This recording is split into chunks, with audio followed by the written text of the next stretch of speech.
Thank you, Madam Chair, and thank you for convening this hearing today. It is a tragedy that we have to hold it.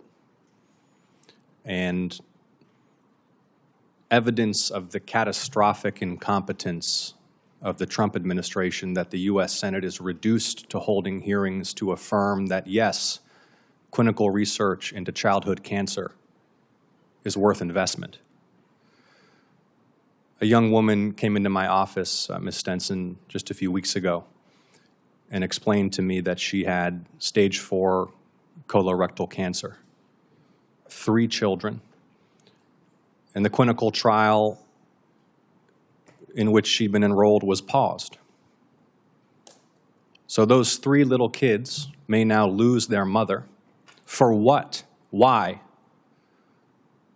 What's the constituency for this? Who out there in the American public is sitting at home demanding that we shut down cancer research and Alzheimer's research? We're going to pay for this not just in lives and children's lives right now, but we're going to pay for this for a century. Irreversible damage has already been done, and it's an outrage. And I hope that this hearing demonstrates that there's bipartisan rejection of these policies here in the United States Senate, and I hope that we'll follow up this hearing with real action. And Ms. Stenson, I've got a 3.5-year-old little girl at home, and thank God that your little girl is alive. For every parent can understand when you hold your precious, innocent, kind child and you fear the most intense fear that something could happen to them, to think that American parents with children who have cancer now don't know whether they can enroll that child in a trial because maybe there's a way to save that life, it's devastating. So thank you for being here and bringing your sweet little girl. Thank you for sharing your testimony with us. I have here a statement for the record from Emory University in Georgia that includes the following statements.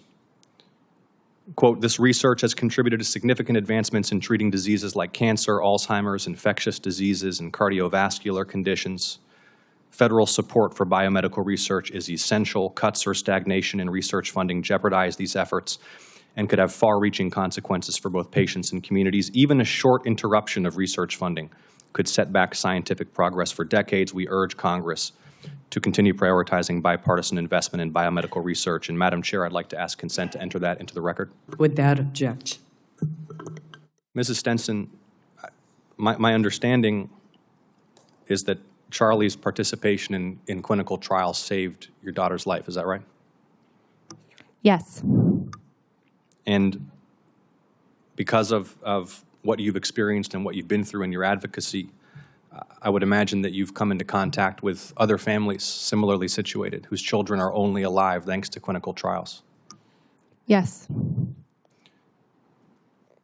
I'd like to ask, at the end of the day, sir, forgive me, the multi-decade potential impact of this war on medical research. Talk about the long run, please, sir. I can tell you that in the next few months, we're going to determine, we're sitting at a crossroads.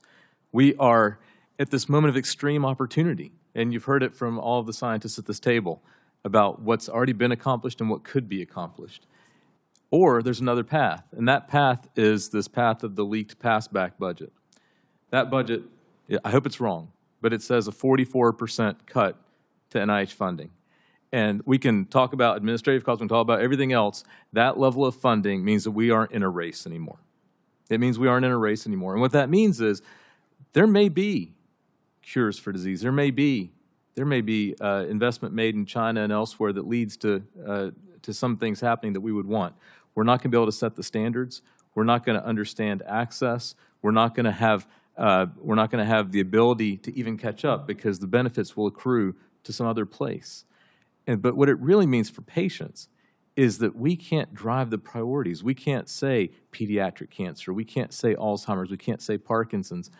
We will have lost that race. And these early career scientists that are really in moments of panic right now, they are going to be determinative of whether or not we have a generation of scientists to replace the ones that we have today. This is not just a 5-year problem. It's a 10-year, 20-year, 30-year problem that just, it becomes not a virtuous cycle, but the opposite. It becomes a cycle on the way to a downward slope that we can't pull out of.